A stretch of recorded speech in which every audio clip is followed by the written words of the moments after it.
Et à noter que toujours ce jour, même 14 août, a eu lieu à Ouagadougou, donc la cérémonie de fin de formation de la 3e promotion des proches et victimes des théâtres des opérations. Au nombre de 385, les bénéficiaires ont, durant 4 mois, suivi des formations dans cette filière de métiers organisée par l'Agence de soutien aux proches et aux victimes des théâtres d'opération avec l'accompagnement du FAFPA. La formation vise à favoriser l'autonomisation économique et l'insertion socio-professionnelle donc des bénéficiaires à travers des formations pratiques dans des métiers divers. Le compte rendu de l'activité avec Daouda Ouattara et Oumou Sissé.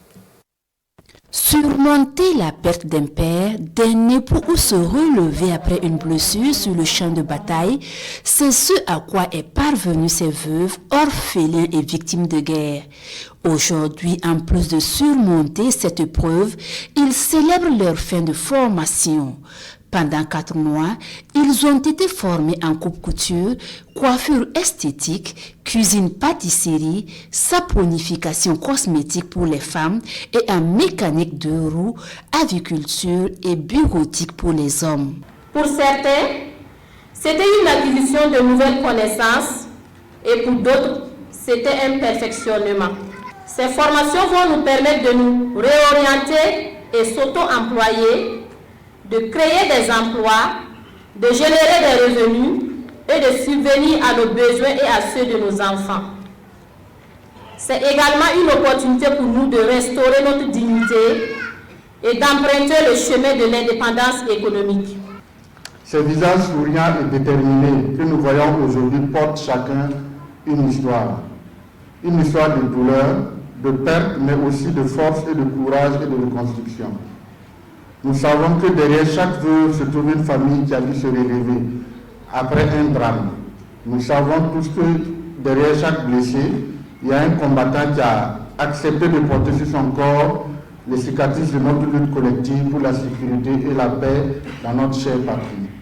Cependant, tout au long des semaines qu'ils ont passées dans les différents centres et ateliers de formation à Ouagadougou et à Bobo-Dioulasso, chacun et chacune a exprimé une volonté ferme d'avancer sur le chemin de la reconstruction par un enthousiasme franc et communicatif et une assiduité continue et soutenue lors de toutes les séances de formation théorique et pratique. Pour ces formations qualifiantes au profit de ces 385 bénéficiaires, l'Agence de soutien aux veuves, orphelins et victimes de guerre bénéficie de l'appui du FAFPA.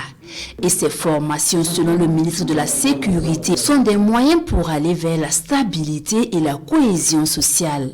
Chers apprenants de la 3e promotion de formation MOVIC, les formations que vous avez reçues ne sont pas seulement des apprentissages techniques. Elles sont des outils d'émancipation économique, de dignité et de résilience. À travers cette initiative, c'est une manière pour nous d'envoyer un message clair et fort qu'aucune veuve, aucun orphelin, ni aucun blessé en opération ne doit être abandonné à la précarité. La nation a une dette morale envers vous et c'est ensemble avec des structures comme l'ASMOVIC et avec l'appui de partenaires que nous continuerons à l'honorer. Et au-delà de ces formations, l'Agence de soutien aux veuves, orphelins et victimes de guerre sera toujours aux côtés des bénéficiaires, selon le médecin-colonel Sidi Mohamed Lamine Ouedraogo. Un dispositif de suivi post-formation est mis en place afin que ces compétences acquises trouvent leur place dans des projets viables, générateurs de revenus et de dignité.